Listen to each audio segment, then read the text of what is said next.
As you're settling in, and before we launch into the presentation here today, just two quick notes I always like to make at the beginning of the lecture, just to emphasize. The first thing has to do with your smartphones, smart devices, whatever. I understand, we've become enslaved to the point where we can't put them down for 50 minutes. If that is your situation, that is your condition, I feel really sorry for you. If you cannot put down your phone for 50 minutes, probably less, probably about 45 minutes. I won't say anything. I won't say put down the phone. No, I won't say that. But in advance, I'm saying I'm sorry, right, if you are that enslaved. The second note I'd like to make has to do with being attentive to lectures. Again, I'm not here to preach. I know some of us doze off in lectures and some of us lose attention. I'll do my best to hopefully present this lecture in a way that will keep you engaged. But if you doze off, again, that's fine. That's, your call. My main concern is recognize the right of others who want to remain attentive. Okay? So please don't go into chit-chats and stuff that might distract your colleagues who want to actually pay attention. All right? So these are my only two comments before we launch. And I'm afraid I have to now tone out the music. Oh, there's a lovely, lovely music. So, today's presentation will be on the author you're now moving to work with, and the selections. You're going to be working with Abu al-Walid Muhammad ibn Ahmad ibn Rushd, who sits proudly there with one of his books, eternally etched into stone. That's his statue in Cordoba. If you ever go to Cordoba in Spain, you can seek out his statue. Recently, I was told it's actually not that easy to find. And some people thought it was no longer there, but it's actually near the wall of the old city. So if you ever go there, go say hi to him. I don't know. He's been sitting there for a while. So today's presentation is on Ibn Rushd, and particularly, of course, the work you're going to be dealing with, which is on the harmony of philosophy and religion, which is the title of the translation by George Hourani. It is not the accurate title of the work, which is best rendered, the full title of the work, best rendered as The Decisive Treatise Determining the Nature of the Connection Between Philosophy and Religion. Mind you, the Arabic title doesn't actually use the terms philosophy and religion. It uses the terms hikmah and falsafa, and sharia, which is a key distinction which we'll address as we move forward. The aims of today's presentation is basically to introduce you to the author, of course, briefly, but more importantly to the work itself and his main concerns with this work, which I will emphasize again as we go through the lecture, is not one of Ibn Rushd's philosophical works, but it is perhaps his best work on philosophy. Right?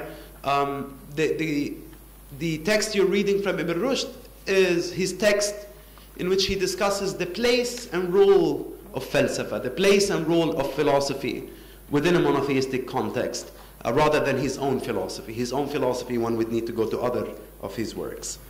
And again, I will emphasize this, keeping in mind that he writes this work, as you will see, not only as a philosopher, but as a religious scholar, because he is one of the perhaps most famous religious scholars of his time. Okay? So that's the aim of today's presentation. Before we do so, however, before we start our discussion and presentation on Ibn Rushd and this work, Kitab Fasl al-Maqal, I ask you to bear with me with a slight digression, a digression back in time, because I think it is very important to give a bit of the context that Ibn Rushd is coming from in relation to the discussion, as I said, of the place and role of philosophy in the Islamic monotheistic world. Ibn Rushd is not writing out of a vacuum. He doesn't wake up one day and decide to defend the place and role of philosophy. The fact that he addresses himself to this question is because of a certain, about 300 years, if you wish, of a tradition which does involve this back and forth on this question. What is the role of philosophy? And to be very clear on this, I need to take a minute to say, every time I use the word philosophy here today, and every time Ibn Rushd uses the word philosophy, we mean falsafa in its most initial sense of Greek philosophy. right? Not in some broad sense of philosophical thinking or, فلسفة or حاجة الفلسفة. No, it's really in a very strict sense of working from the Greek philosophical tradition, right? Because that was really the issue. Philosophy in that sense of the Greek philosophical tradition, one could say made its entry into the Arab Islamic world sometime in the 800s AD, or if you wish, 200s Hijri, particularly in Baghdad, particularly with the Abbasid Caliphate under the rule of Al-Ma'mun, the son of Harun al-Rashid.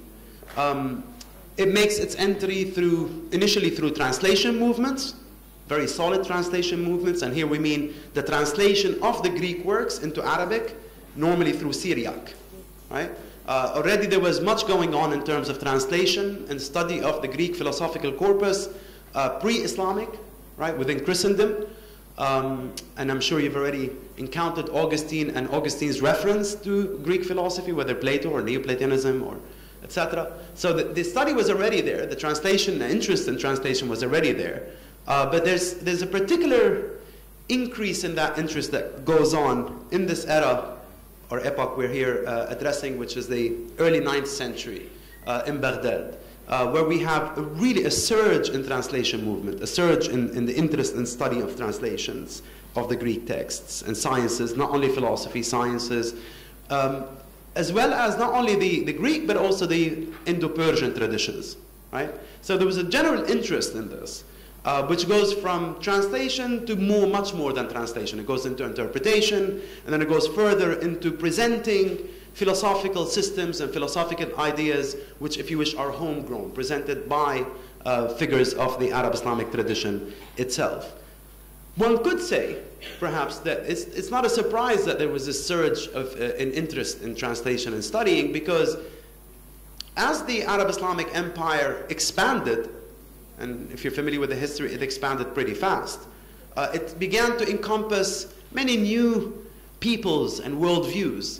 And the general idea is that the rulers of the Islamic Empire were very much interested in understanding these cultures that they were now encompassing within this empire. Partly because of practical concerns, because they need to talk to them, they need to deal with them, they need to, this is now part of their governance. But also out of a genuine interest. And this is particularly so when you get to Al-Ma'mun, for instance, establishing the Bayt al-Hikmah, the House of Wisdom, in Baghdad, which basically, if you wish, is a library, is a scholarly place. And we're told that, in fact, the Caliph himself would attend with the scholars every Tuesday to join in discussions on various questions that they are encountered in Philosopher. Okay? So it's a very vibrant age, or very vibrant epoch in Baghdad. Here's where you get, prominent names, for instance, like Al-Kindi, Abu Yusuf Al-Kindi, who was one of the main figures of the early translation movements, as well as interpretation, as well as commentary, and presenting his own philosophical system. And Al-Kindi was very close, very close to the ruling, let's say, powers of the time. Right? In fact, he was tutor to Ahmad ibn al-Mu'tasim. When al-Mu'tasim was caliph, Al-Kindi was direct tutor to his son. Right? So you have this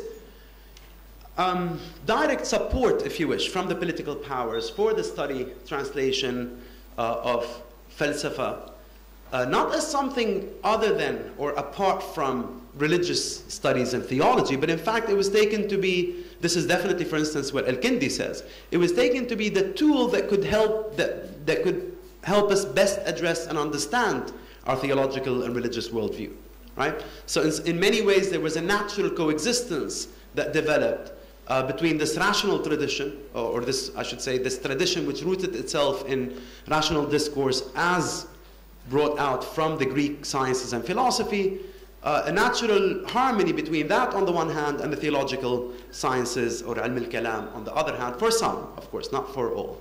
I'm not going to go into ilm al-kalam much. I assume previous lectures have already discussed it. But there were some schools of ilm al-kalam which were close to the, or were, pro the inclusion of rationalistic thought processes in ilm al-kalam, and there were those who were against it. Right? But at the time we're speaking here, it was very much a harmony of the two. And this kind of not only affected the philosophical tradition in the strict sense we understand Philosopher today, but because it also included the natural sciences. And so there was a huge development in the study of the natural sciences, cosmology, and various marine biology, for instance, as you can see from some of these illuminations, not all from the same period, but around the same period, spanning a few centuries. So you can see obvious interest in classification and study of marine life, as much as handasa, geometry, and all the various aspects of mathematics, as well as, of course, understanding the universe around us, the cosmos, right? Now, at some point, the tide changed in what we generally reference as the Arab, or the eastern part of the Arab Islamic world. The tide changed with particularly Abu Hassan al-Ash'ari coming onto the scene.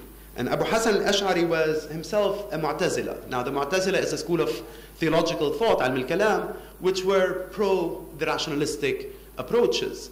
Abu Hassan al-Ash'ari is an ex-Mu'tazila, and he rejects the Mu'tazila. He begins to argue against their stance, and he proposes his own position, al-Ash'ariyya, right?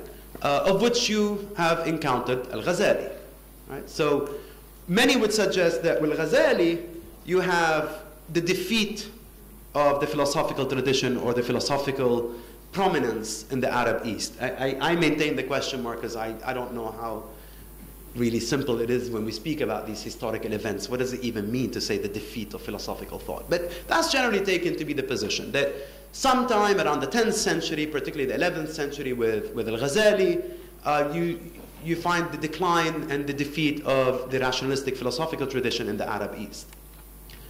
In the West, however, and by the West here we mean North Africa and Andalus, a different story was unfolding. As one may point to the decline of philosophical thought in this part of the world, when we talk about Baghdad and the surrounding areas of the eastern part of the Islamic Empire. In the western part, a different story was unfolding, one that, of course, also included antagonism to philosophical thought at certain points, depending who was ruler. But generally, there was an interest in studying philosophy, reintroducing philosophy, and the sciences. When I say philosophy, please always include the sciences in there, right? Because they weren't a separate field of study, the natural sciences.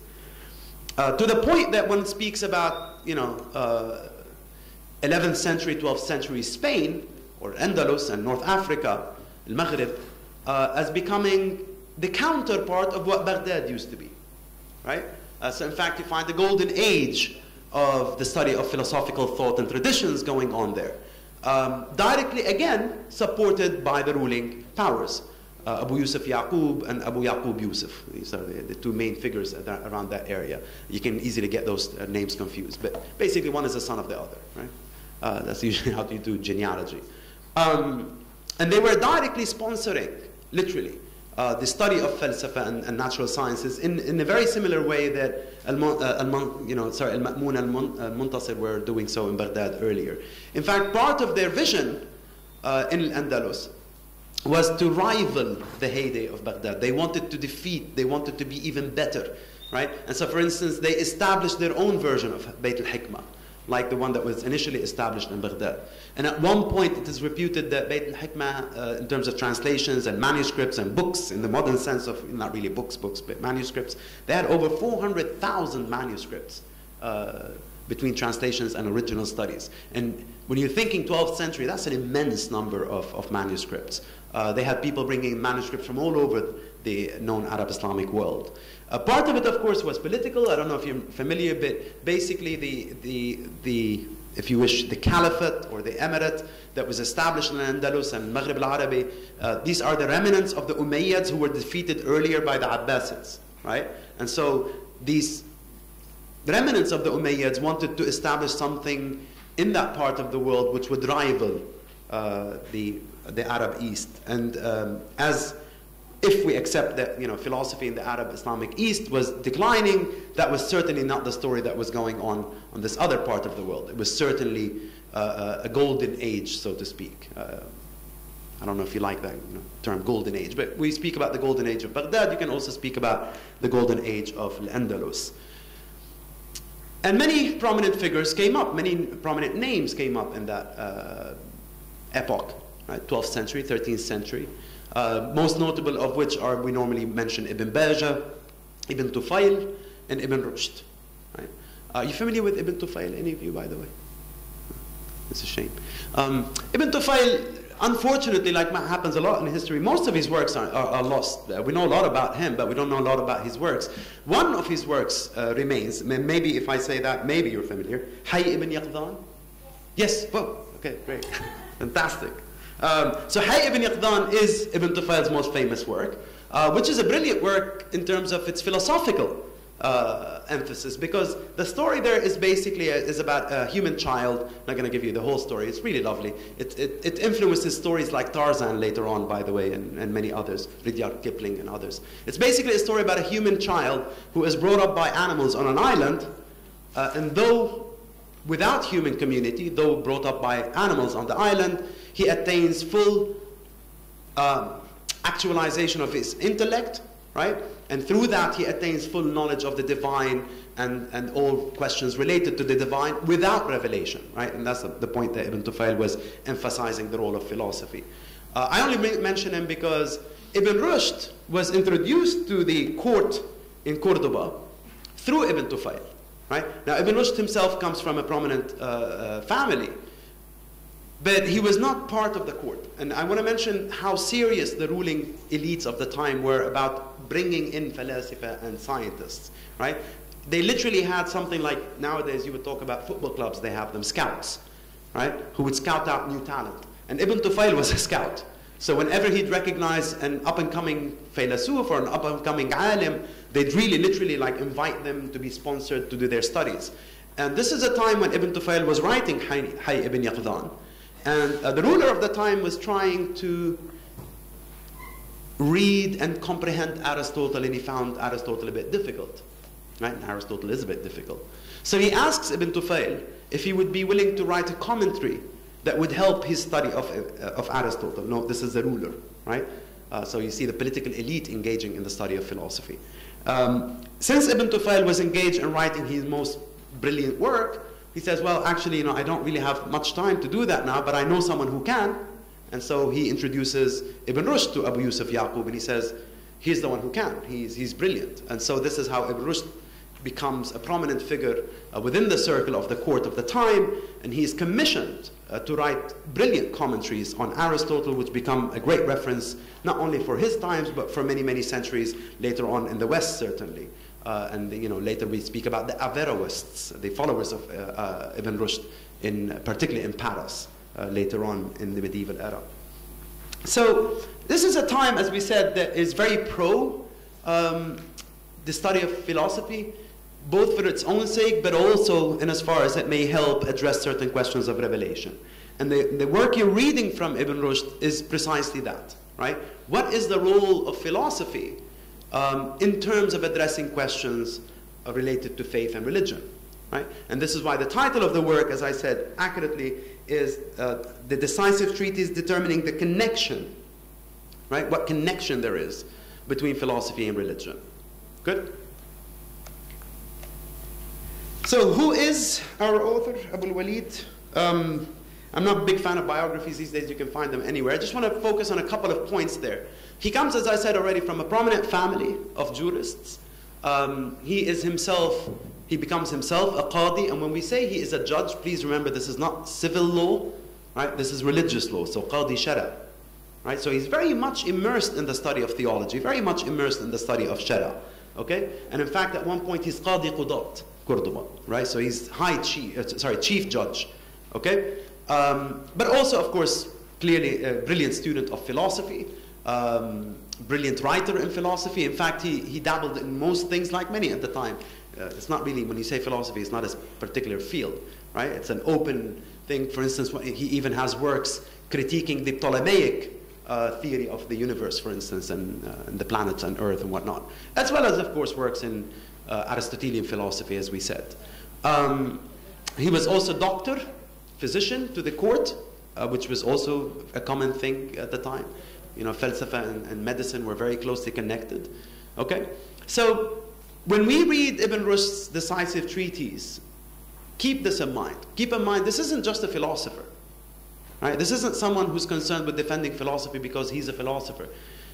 He is much more than that. He is chief judge.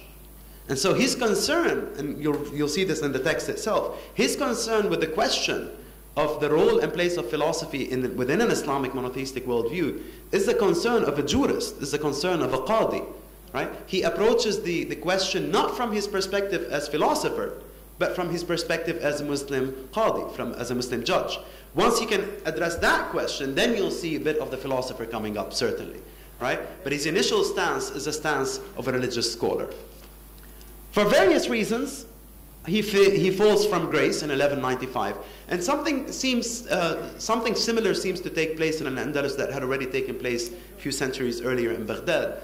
The political support of the philosophical scientific community seems to be weakening as what we call the mainstream traditionalists, I'm not sure if that's a good label, become more prominent, al-ulama. And so for whatever reason, Ibn Rushd falls from grace. There's one anecdote I like to share, one of the possible reasons he fell from grace. One story says that it had been brought to the attention of the ruler that Ibn Rushd had, in one of his works, had put a marginal note referring to Venus as a goddess. Right? And apparently that got him into trouble with the ulama. Of course, for the Romans, she was a goddess, and for the Greeks, right? But apparently they held it against him that he had referred to a planet as a goddess and whatnot. There's other also reasons, apparently, that he fell from grace. Long story short, he goes into exile. And he dies in exile in 1198. Though apparently his body is brought back and buried after his death, 3 months after his death. So that's our author. Many would say that Ibn Rushd is the last of the Islamic philosophers. I'm not even sure what that means, to speak of the first or the last. And I'm not sure if anyone can be called the first or the last. But one thing for sure, what we might call Arab Islamic philosophy certainly takes a different direction after Ibn Rushd. Right? A contemporary scholar, brilliant scholar in Arab Islamic thought, Arab Islamic studies, Dimitri Gutas, says it's an Orientalist carryover when we say that philosophy ends with Ibn Rushd. Nothing ends with anyone. But it certainly takes on new forms. I think we can agree on that. With that in mind, then now we get into the text itself. Right? And as I said, we want to look at the purpose and the aims and the manner in which he undertakes to achieve these aims. So the main purpose of the text you're reading from Ibn Rushd, as I said, is not, you're not going to read his philosophy, but you're going to read his defense and his argument for the place and role of philosophy within an Islamic monotheistic context. The fact that he has to present the defense means there was an attack. Right? And I can assure you there was an attack. Plenty of attacks. Right? One of the most prominent, perhaps, Al-Ghazali. Okay? And so this is why you'll see Ibn Rushd, of the few people he directly names in his work, is Abu Hamid. And Abu Hamid, of course, is Abu Hamid al-Ghazali. Right? And so he holds Abu Hamid accountable on a number of things. Having said that, I need to add something very, very important. In as much as Ibn Rushd feels that one needs to rehabilitate Aristotelian philosophy in particular, philosophy in general, as much as one needs to rehabilitate philosophy in the face of these attacks by the theologians such as Al-Ghazali, one also has, at least he takes it upon himself, one also needs to correct the errors of previous philosophers. Right? For Ibn Rushd, both have made errors. Those who were claiming to be presenting and defending philosophy, such as Al-Farabi and Ibn Sina, if you're familiar with them, right? He holds them responsible for a few errors, and they were attacked explicitly by Al-Ghazali, if you remember, right? But he also believes that Al-Ghazali also gets things wrong, to great damage. Okay? So, the opening of the work states the following argument, and which in itself is a summary of what he wants to do here. Okay? So the question that Ibn Rushd poses, and I said he poses it almost as a religious scholar, right? Not as a philosopher. The question is, what is the attitude, what is the stance, what is this position of religious law, Shara, towards philosophy? Right? Does the religious law allow it? Does it forbid it? Does it command it? This is the key question. Right? So you see he's approaching the question from a religious point of view. If the religious law forbids philosophy, forbids the study of philosophy. End of story, done. Right? This is a qadi after all. And then khalas, go do something else. Right? Of course, what he will show is the opposite. So he says, if the activity, and the if here is not a hypothetical if as in if, right? The Arabic uses idha. If means given. Given that, right? In this context, right? So if the activity of philosophy is nothing more than the study of existing beings and reflection upon them as indications of the artisan, right? And if the law again means religious law, if the law has encouraged and urged reflection on beings, then, conclusion, it is clear that what this name signifies, the name philosophy, is either obligatory or recommended by law. Right? It's the most basic form of a logical argument. Two premises, conclusion. Right? If that is what philosophy is, and if the law has asked us to do that, then the law has either obliged us or at least recommended us to do philosophy. Right? So now we'll need to go and analyze this. And we'll start with the second premise, a very important premise. If the law has encouraged, religious law has encouraged and urged reflections upon beings. Has religious law encouraged and urged reflection upon beings? No hesitation. What do you think? Does the religious law encourage reflection and study of beings? الموجودات والمخلوقات. Of course, says Ibn Rushd. Right? It's so obvious that God in his own words has asked us to do this. And he gives a few examples. Here's two. Right? These are verses from the Quran. Reflect, you have vision. Now if you're familiar with the mannerism of the Arabic writing, that is fa'al amr, that is not suggestion. Right? Reflect, you have vision.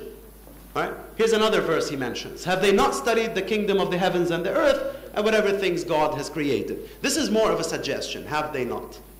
Right? Now, in religious reasoning, and I keep saying this because I want you to keep in mind that at this stage Ibn Rushd is writing as a qadi. Right? In religious reasoning, if I have evidence for obligation and I have evidence for recommendation, obligation is higher. Right? So here I have evidence for obligation, reflect, you have vision, and I have evidence for recommendation, have they not studied?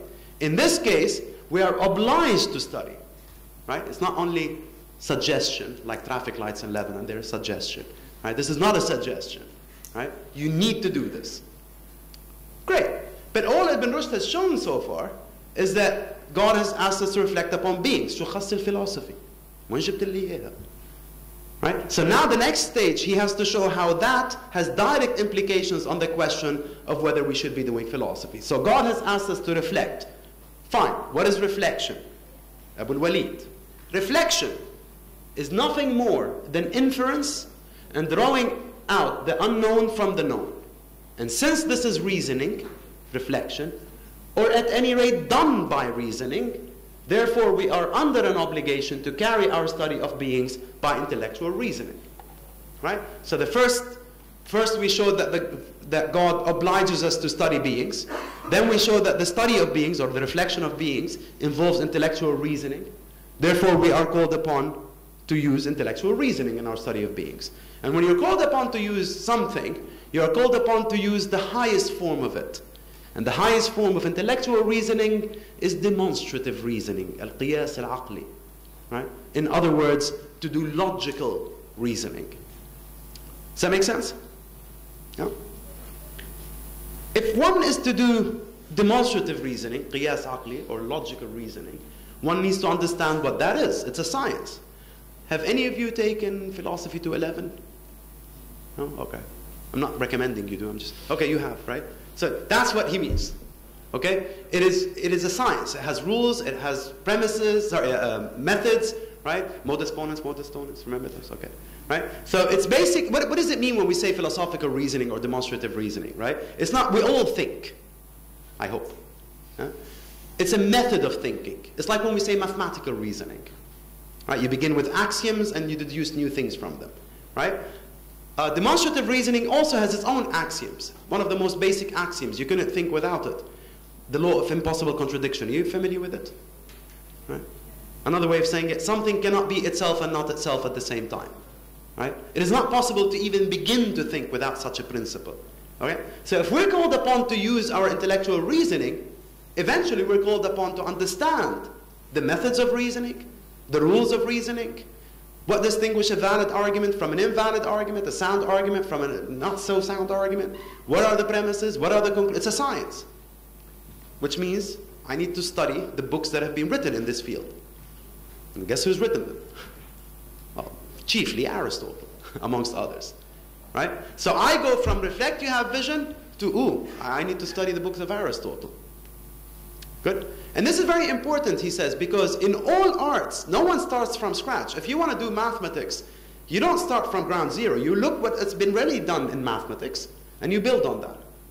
If you want to do fiqh, you do the same thing. If you want to do shara, you do the same thing. So if that's true of all arts, of course, it is absolutely true of the arts of arts. وهي الفلسفة فكيف بصنعة الصنائع وهي الفلسفة. Right? One builds on what predecessors have already done. Good?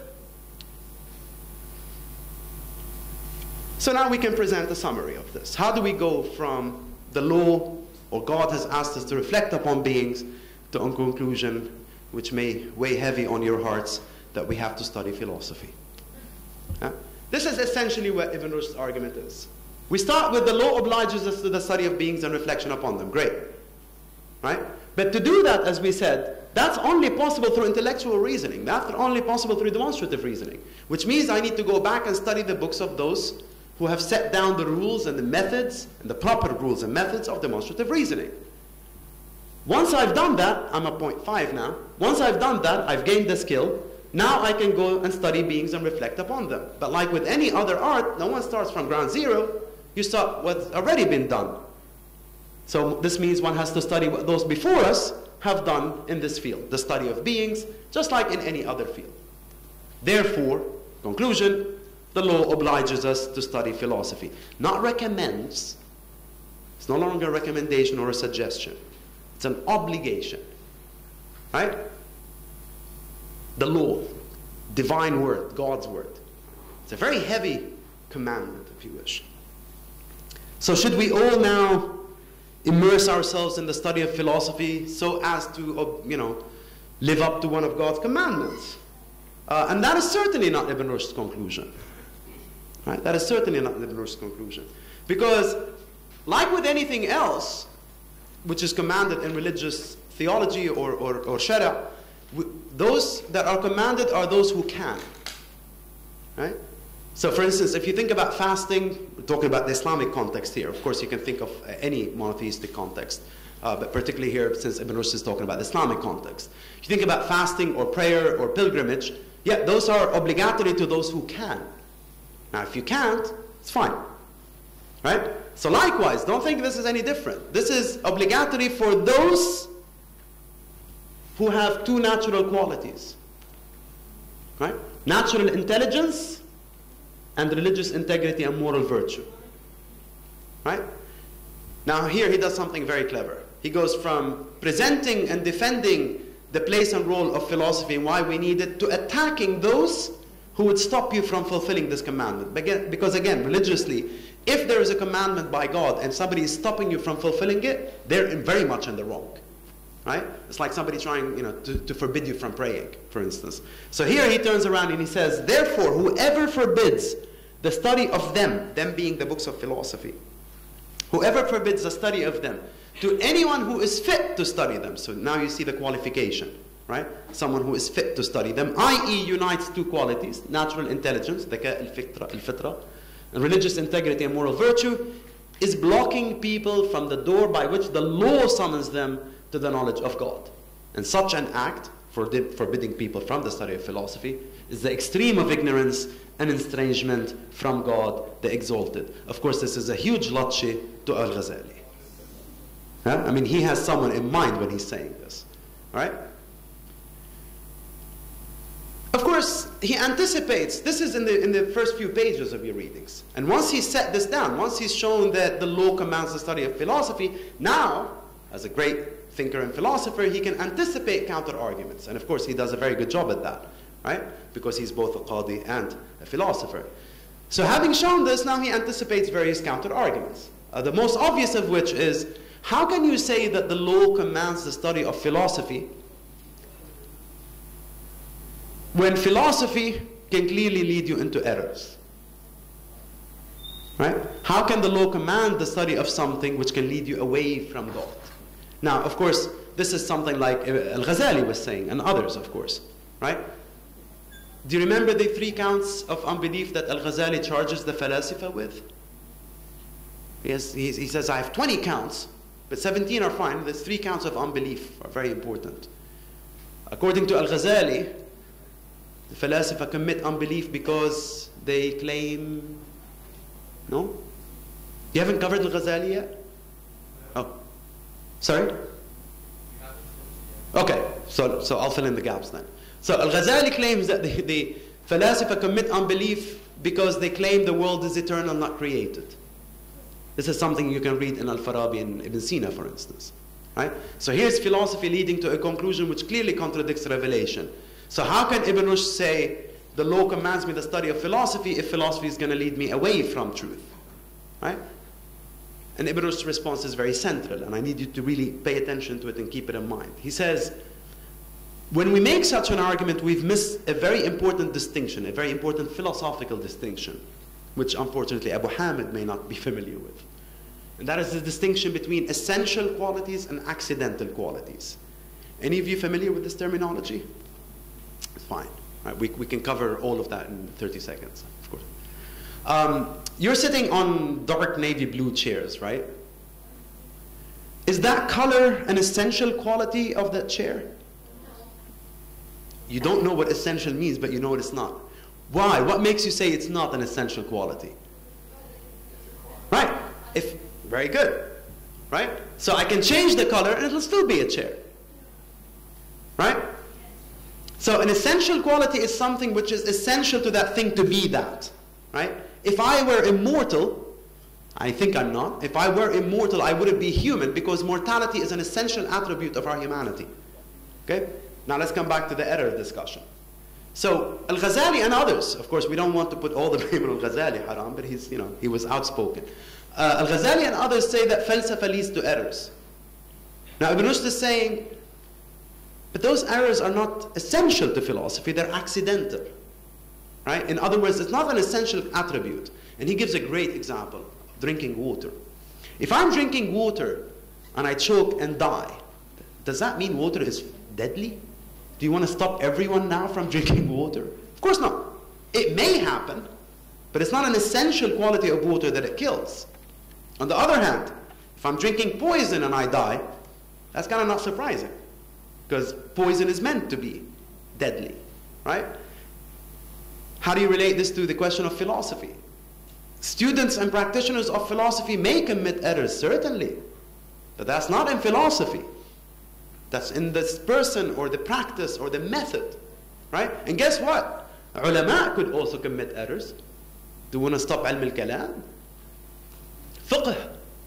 Fuqaha could commit errors. Medical doctors can commit errors. CVSP teachers can sometimes do right things. Right? It's the other way around, right? Right? So just because you may commit an error doesn't mean the thing itself has error within it, because that's what Al-Ghazali seems to be suggesting. Right? And Ibn Rushd says there's 4 possible causes of error. I'm not going to go into the discussion in detail. I'll leave that to your class discussion. But one of which is not having the natural intelligence. One of which is not having, or related to not having, religious or moral integrity. Right? So you can identify the possible causes of the error, and you can fix them. One of the causes of error, he says, is not having a good teacher. Right? One of them is being driven by passions rather than by reason.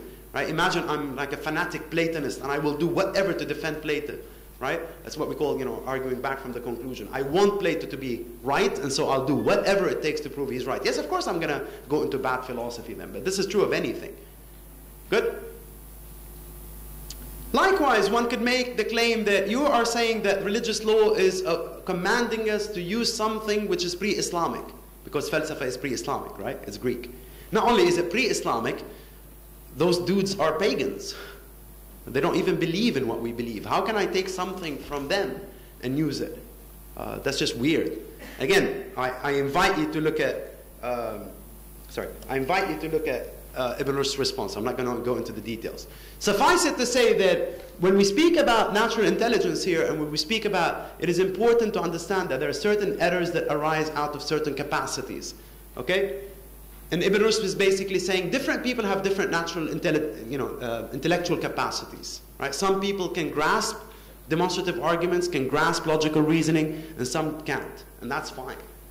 Right? Now the obvious response is to say, and who are you to tell me that different people, I mean, where do you get that from? But remember, this is a qadi. This is not just a philosopher. He says, no, not me, not me. God. Right?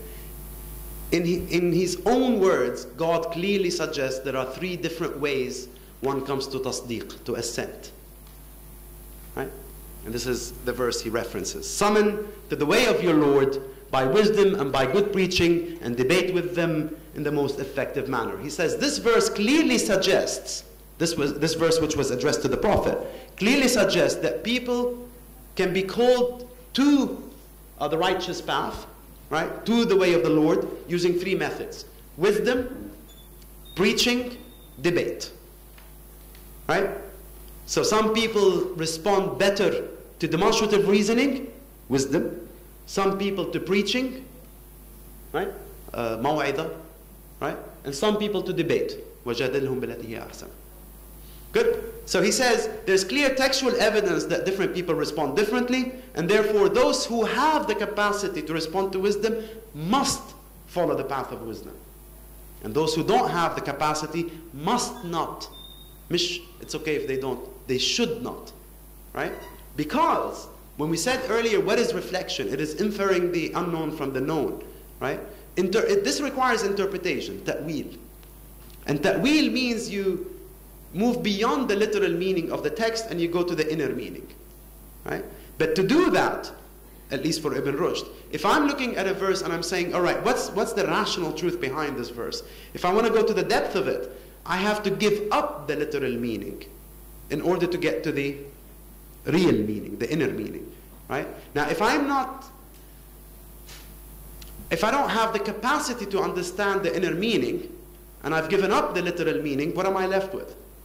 Nothing, right? So if I don't have the capacity, I should not engage in this higher level intellectual reasoning. Good? So on some level, he agrees with Al-Ghazali that yes, some people, remember Al-Ghazali says, non-swimmers should be kept away from the shore, right? And to some extent he agrees, says yes, I mean some people should not deal with this. But you don't decide who. Yeah, Abu Hamid. You don't censor the books of philosophy because of that, right? Good. An indirect response to Abu Hamid, then he goes on, as we said, in relation to Ta'wil, that the conclusions of philosophy may seem to contradict revelation, but in fact they don't, right? And here he addresses himself directly to the three conclusions or the three statements that Al-Ghazali does, the claims of unbelief relation to, Al-Ghazali says the philosopher claim the world is eternal, that's one claim, that God's knowledge is of universals, not of particulars, and that on resurrection day only the soul is resurrected, not body and soul. Okay, so that's in Al-Ghazali's Munqidh min al-Dalal. Ibn Rushd will respond to each one of them to show that what Al-Ghazali is saying is a contradiction is only an apparent contradiction. It seems that we're saying different things, but once you fully understand what Revelation is saying, and once you understand what the philosophers are saying, then you'll realize that actually it's not that much of a contradiction. However, again we emphasize, sometimes the philosophers do make mistakes, right? And Ibn Rushd will try to address the misinterpretations of the philosopher in as much as he will address the accusations of Al-Ghazali. Okay? So for instance, on the point that the world is the world is eternal, not created. Okay?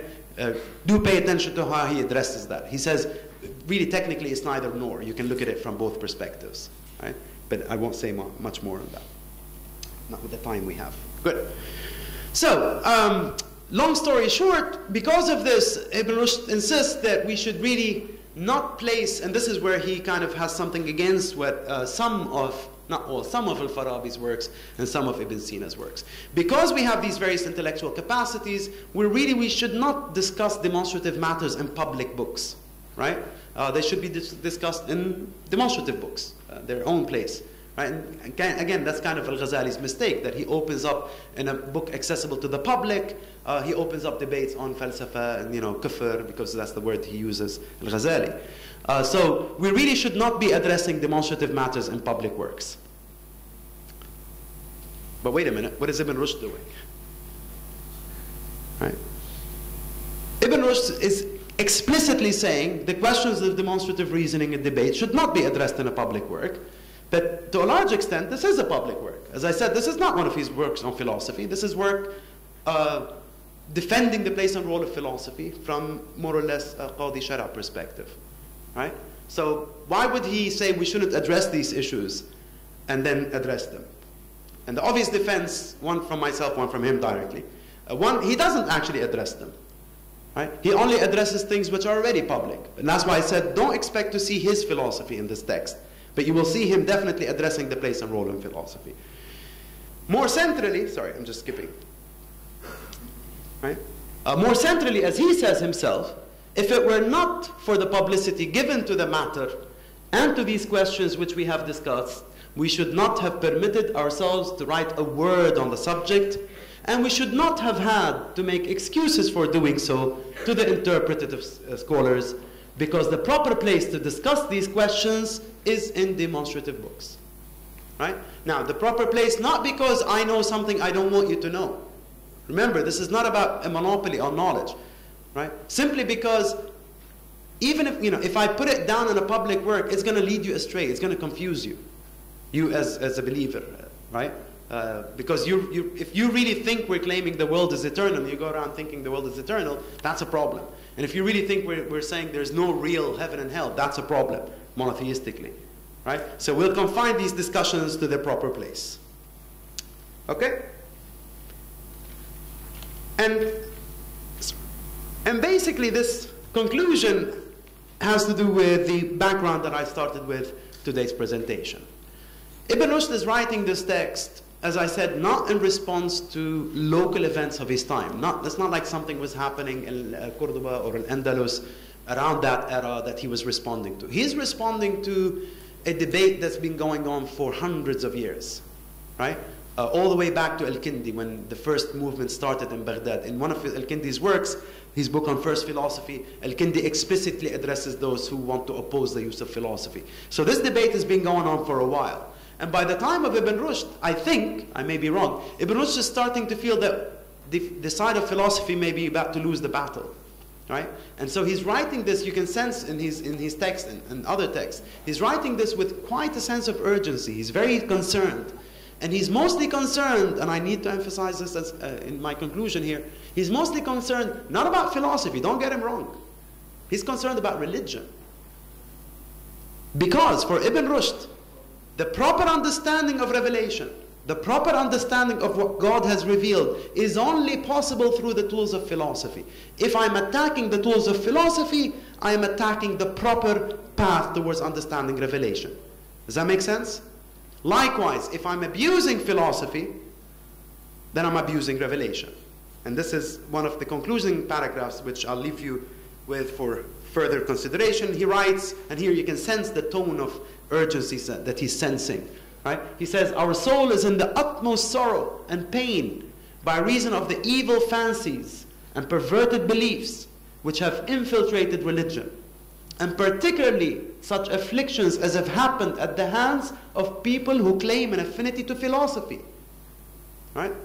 He's not a blind defender of falasifa and falsafa. He's very clear that some harm has been done by those who claim to be friends of philosophy. Injuries from people related to philosophy are the severest to religion. Right? But likewise, so that's on the one hand. On the other hand, it, i.e. religion, has also been hurt by a host of ignorant friends who claim affinity with it. These are the sects which exist within it. Right? So you can see in his conclusive remarks that his final concern is really not about falsafa. Falsafa for him is a means to an end, at least in this text. right? Well, don't worry about the other text. In this text, he's very clear. He calls it the tool. He says, I need a tool to help me understand my faith, and of course in understanding I can live faithfully, right? So I need this tool to inform my life of faith, to borrow this language from Augustine, right? And so to fully enlighten my life of faith, I need the tools of philosophy. If someone is abusing the tools of philosophy, that damages both philosophy and religion. And if someone, of course, is abusing religion, it damages both. Good? And with that, I thank you for your attention. Not too much over time, just 1 minute.